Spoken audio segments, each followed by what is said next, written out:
الحمدللہ ایک جامع نصیحت۔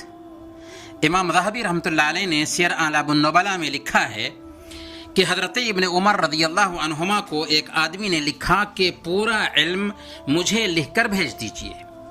حضرت ابن عمر رضی اللہ عنہما نے اسے جواب کے طور پر لکھا، علم تو بہت زیادہ ہے، البتہ اگر تم سے ہو سکتا ہو کہ تم اللہ سے اس حالت میں ملو کہ لوگوں کے خون سے تم اپنی پیٹھ کو ہلکا کیے ہوئے ہو، ان کے مالوں سے تم اپنے پیٹ کو خالی رکھے ہوئے ہو، اور ان کی عزت سے تم اپنی زبان کو روکے ہوئے ہو، اور ان کی جماعت کو لازم پکڑے ہوئے ہو، تو ایسا کر گزرو۔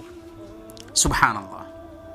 نہایت مختصر لیکن جامع کلمات میں بندوں سے متعلق اہم حقوق کو حضرت ابن عمر رضی اللہ تعالی عنہ نے بیان کر دیا۔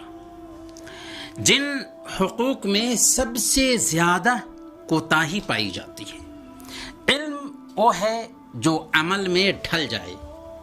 جو علم عمل کی ترغیب نہ دے سکے اس علم کا کوئی فائدہ نہیں۔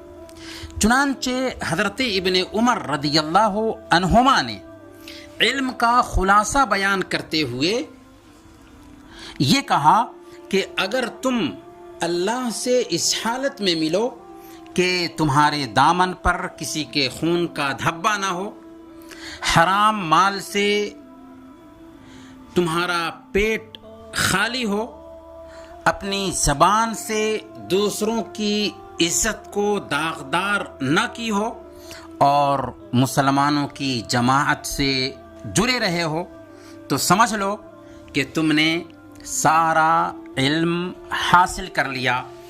یہ ہے علم کا خلاصہ۔ علم وہی ہے جو عمل میں ڈھل جائے۔